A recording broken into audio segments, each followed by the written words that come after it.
Bienvenue sur la chaîne Grossesse et foi. Alors aujourd'hui, j'ai l'honneur et le privilège de recevoir une maman qui va nous partager un témoignage inspirant. Elle a traversé une situation compliquée lors de son accouchement et elle a su relever ce défi grâce à la foi. Parce que Dieu était avec elle. Alors, est-ce que tu es prête à être touchée? Est-ce que tu es prête à être visitée par la parole de Dieu? Est-ce que tu es prête à écouter ce témoignage inspirant qui va t'apporter des clés pour t'aider toi aussi à triompher le jour de ton accouchement?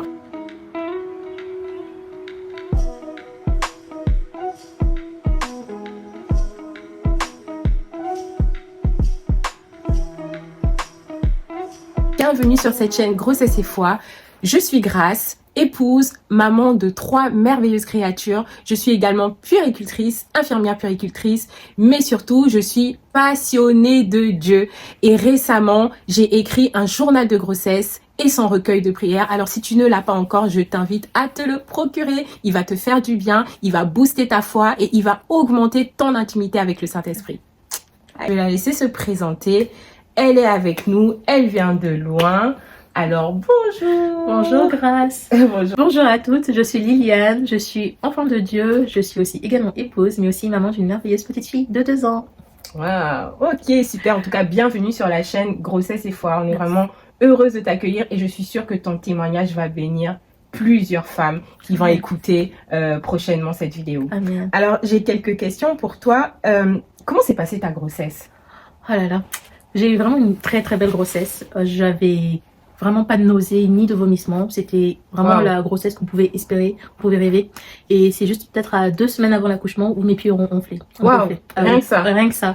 Et même à 2 jours de mon accouchement, j'étais encore très opérationnelle, je pouvais marcher. D'ailleurs, on était partis au parc faire une promenade. Et je vais même préparer à manger ce jour-là. Et c'était vraiment une grossesse extraordinaire. Wow. Même les médecins disaient que l'accouchement serait comme une lettre à la poste. Waouh, super. Et en fait, est-ce que tu peux nous dire à quel moment, en fait, tu as senti le jour de ton accouchement que les choses n'allaient pas se passer comme prévu, en fait? En fait, cette journée-là, tout laissait croire que ça allait bien se passer. Même déjà, comment j'ai commencé à sentir les contractions, tout se passait super bien. Et quand on arrivait à l'hôpital, j'étais ouverte à 4. Et donc on était contents, on a dit on va pouvoir vous garder. C'est le bon moment. C'est le bon moment, si tout va bien, vous allez accoucher dans pas très longtemps. Ok. 4 heures après. Oh. Toujours ouverte à 4. D'accord, ça n'avait pas bougé. Non, ça n'avait pas bougé. Aïe. Et on a mis le monitoring et, et aussi on a fait aussi l'échographie. Et on a vu que bébé avait la tête tournée vers le bas, mais en fait, au lieu de faire les yeux levés vers le ciel, elle était vraiment vers le bas. Et donc on a dû me faire une manipulation pour qu'elle puisse se retourner. D'accord. Et après, on m'a mis encore sur monitoring et on nous a laissé dans la salle. Et nous, Et là, c'est les grands questionnements, non? C'est grands questionnements. Oui, mais pas trop, parce qu'en fait, on était vraiment dans une euphorie, dans l'attente, on rigolait, on plaisantait, on avait la louange qui jouait. Oui. Et on faisait même une vidéo pour montrer à notre enfant le moment où elle est venue au monde. Et c'était vraiment une très bonne ambiance. Et c'est peut-être 2 heures après que tout a basculé, en fait. Qu'est-ce qui a basculé? En fait, il y a les médecins, les sages-femmes et aussi l'anesthésiste qui sont rentrés dans la salle. Ils nous ont dit il faudrait peut-être penser éventuellement à une césarienne d'urgence. Donc, si le bébé ne tournait pas encore sa position, ce serait ce qui sera à prévoir. Donc, il faudrait que je fasse une péridurale. D'accord. Et moi, dans mon projet de grossesse, j'avais jamais prévu, je voulais pas de péridurale, je voulais pas de césarienne et tout. Et là, on nous a dit, faut quand même l'envisager. D'accord. On a donc fait la péridurale. Ok. Mais, on va dire peut-être au bout de 1 heure et quelques, d'un coup, la porte s'est ouverte. Et on a eu vraiment, mais quand je dis vraiment, beaucoup de médecins, de sages-femmes. Ils sont arrivés d'un coup. Vraiment d'un coup, on était surpris parce qu'on était vraiment dans notre atmosphère avec et tout. Et ils nous ont dit oui, en fait, le bébé était en insuffisance respiratoire. Et qu'il fallait faire une césarienne d'urgence. Et là, on était vraiment en mode panique. Donc, ils m'ont débranché parce que j'étais accrochée, enfin, j'étais reliée avec les électrodes et tout. Donc, ils ont débranché, ils ont pris le lit et ils ont dit à mon mari qu'il pouvait pas m'accompagner. Et on m'a amenée dans la salle. Je me rappellerai toujours de ce jour parce que j'étais sur un grand lit et on me tirait à travers les couloirs. Et les angles étaient parfois un peu mal négociés, tellement ça montrait l'urgence de la chose. Et quand on est arrivé dans la salle, Il y avait d'autres personnels qui étaient là et ils ont été tellement bienveillants avec moi. On a mis une couverture pour me séparer du haut avec le bas et l'opération a commencé. Et à un moment... Est-ce que tu réalisais ce qui se passait? J'imagine que c'est allé tellement vite. En fait, non, parce que comme j'avais la péridurale, après moi j'ai commencé à avoir tellement froid et je tremblais. Mais quand je vous dis que j'avais froid et je tremblais, mes propos étaient tellement incohérents, on comprenait pas ce que je racontais. Et à un moment on m'a demandé comment vous allez appeler votre enfant. J'étais incapable de parler, on me comprenait pas. Je disais que j'avais froid. Et à un moment je dis tout va bien. Il me dit vous entendez pas? Je dis mais entendez quoi? L'enfant est né. J'ai dit ah bon? J'avais même pas me rendu compte que l'enfant était sorti de moi. On me l'a montré vite fait et ma première parole a dit oh elle est très belle. Et après on l'a emmenée. Parce que justement pour faire les soins médicaux. Et c'est parce qu'en fait quand on l'a sorti de mon ventre, son cordon était tellement entouré autour de son cou et ils ont dû mettre sous respiratoire et dans une couveuse pendant au moins 59 minutes. Waouh, c'est 59 minutes. Et moi on m'avait ramené auprès de mon mari dans la salle où on était.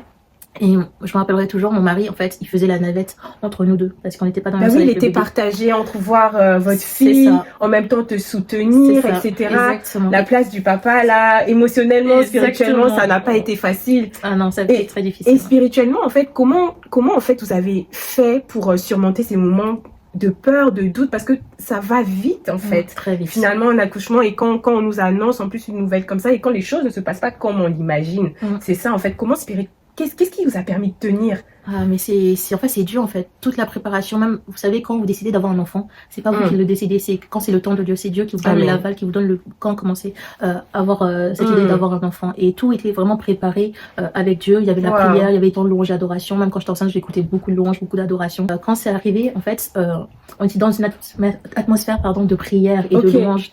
Et mon mari me dira plus tard, en fait, qu'il avait reçu ça, en fait, en prière. Quand il priait, il avait reçu qu'il y avait quelque chose qui allait se passer. Waouh! Je te promets. Et tu le savais pas? Non, il me l'a pas dit parce qu'en fait, il savait que peut-être que j'allais avoir peur, j'allais être effrayée et il voulait pas, il a pris sur lui en fait. Quelle sagesse. C'est ça, c'est l'importance de la couverture. Nos maris, en fait, ce sont nos couvertures spirituelles. Et franchement, c'est heureusement qu'il me l'a pas dit parce que ça aurait été des inquiétudes pour moi inutiles. Et lui, il a prié. C'est ça, il a prié. Et après, on nous a ramené notre enfant au bout de 59 minutes. On était tellement heureux. On l'a serré contre nous. Après, on nous a monté en chambre. Pour vous dire, les contractions avaient commencé à 9h. Quand elle est née, il était 23h15. On nous a monté en chambre vers minuit 20. Donc pendant tout ce temps-là. Tout ce temps. Et enfin, ça a commencé à 9h, mais on allait à l'hôpital à 14h. Donc de 14h jusqu'à 23h15, il y a eu comme ce laps de temps où c'était... il y a le temps de se poser plusieurs questions. D'où l'importance de se préparer spirituellement. Et c'est aussi pour ça en fait que j'ai écrit, d'ailleurs je suis auteure d'un journal de grossesse, c'est vraiment un journal qui va te permettre de te préparer spirituellement parce que en tant que chrétien, on ne peut pas aller à l'accouchement sans avoir fait certaines choses, que ce soit sans avoir reçu des instructions comme ce que son mari en fait a reçu, c'était clairement une instruction divine en fait et il agit avec sagesse. Et ce jour-là en fait, il était préparé spirituellement, il avait les armes qu'il fallait et il pouvait aussi rassurer son épouse en fait parce qu'il a été divinement averti et c'est ce que notre Dieu fait parce que en tant que parent, il nous choisit comme des partenaires pour cet enfant. Donc vas-y, c'est tellement inspirant ce que tu es en train de dire là. Et est-ce que tu te souviens d'un verset en fait qui vous a permis de tenir durant ces heures, ces longues heures? Mais en fait, vous savez, quand Dieu révèle quelque chose, c'est pour justement qu'on puisse se préparer. Et le fait qu'il a révélé à mon mari, lui, c'était basé sur cette parole de la Bible qui dit que les choses révélées sont à nous et les choses cachées sont à Dieu, en fait. Quand Dieu nous révèle quelque chose, c'est pour qu'on puisse prier, pour qu'on puisse le changer, en fait. Et je sais que quand on a décidé, avec l'accord de Dieu, d'avoir un enfant, j'avais prié en fait pour que cet enfant soit consacré à l'Éternel, que cet enfant soit vraiment une puissante servante pour l'Éternel. Amen. Et tellement important. C'est ça. Et aussi, je veux vraiment aussi souligner l'importance en fait du prénom qu'on donne à l'enfant, parce que le prénom, oh mon Dieu, le prénom est vraiment très significatif et très porteur de sens en fait. Et cet enfant, on a décidé de l'appeler avec un prénom qui signifie la joie en fait, qui signifie la lumière. Et notre enfant, quand on la voit avec d'autres enfants ou à la crèche, en fait, on dit que l'enfant est tout le temps souriant en fait, tout le temps souriant, même quand ça va pas, quand elle est malade. Même une fois, je peux vous dire. Elle a eu la bronchiolite. Elle avait 4 à 8 mois, entre 4 et 8 mois. Et en fait, c'est à la fin de cette maladie qu'on s'est rendu compte qu'elle avait eu la bronchiolite. Parce qu'elle avait eu 38 degrés à la fin. Et c'est le médecin qui nous a dit qu'elle était en train de finir sa bronchiolite. Waouh! Vraiment.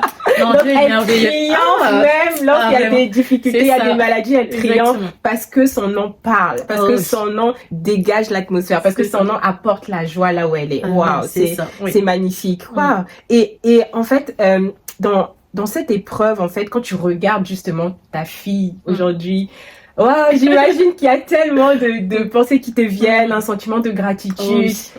Parle-nous un peu de ça.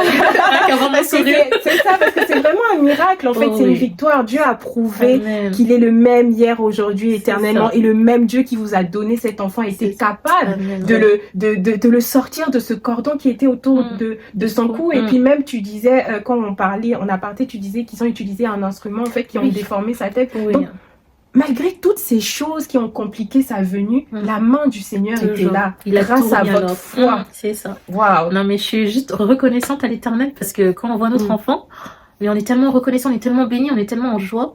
Et ça ne manque pas qu'à la maison, en fait, quand on prie, on l'inclut aussi dans nos prières, en fait. Et même si, avec ses petits mots d'enfant, elle arrive à faire des petites prières, même si nous, on comprend pas, mais on sait que Dieu, le Père, il entend. Amen. Parce qu'il a dit dans sa parole que de laisser venir à lui les petits enfants, en fait, car le royaume de Dieu est pour ceux qui leur ressemblent. Et c'est là où c'est important d'instruire les enfants selon les voies de l'Éternel. Parce que quand il sera grand, il s'en détournera pas. Et ça, on sait, on va le témoigner un jour que notre enfant, vraiment, elle a marché dans les voies du Seigneur et qu'elle est devenue une servante pour sa gloire, en fait. Amen. Et vous n'avez pas attendu sa naissance pour le prier, vous avez commencé. C'est ça, c'est ça, en fait. C'est ça le secret. C'est pour ça que vraiment, si tu es célibataire ou si tu es marié et que tu es en train de nous écouter, c'est maintenant qu'il faut commencer à prier. N'attends pas. C'est maintenant qu'il faut consacrer ses entrailles. C'est maintenant qu'il faut déclarer des choses sur la vie de son enfant. Donc, vraiment, c'est ce que vous avez fait et c'est ce que vous continuez à faire d'ailleurs.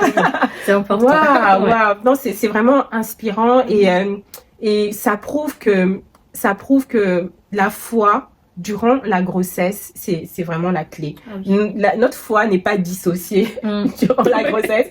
Notre foi est vraiment au service de notre grossesse. Et puis, il faut juste pouvoir comment dire, trouver les façons de l'enrichir davantage et de connecter davantage en fait avec le Seigneur. C'est pour ça que je bénis le Seigneur justement pour le livre que tu as sorti, parce que quand j'étais enceinte, j'avais pas ça en fait, j'avais pas ce livre qui pouvait me donner une ligne de conduite en fait adoptée pendant mon temps de grossesse. Donc j'avais acheté un journal de grossesse lambda, mais quand j'ai parcouru un peu ton livre, mais j'ai dit waouh, parce que ça nous accompagne de premier trimestre, deuxième trimestre, troisième trimestre, ça nous donne vraiment des temps vraiment d'intimité avec le Seigneur et de confiance en fait, où on nous montre que vraiment on a raison d'espérer en Dieu, de croire en lui et d'attendre son go. Donc vraiment merci beaucoup pour ce livre que Dieu t'a inspiré, parce que ça va être vraiment une bénédiction pour quiconque sera enceinte ou qui est enceinte. Merci. N'hésitez pas. Merci.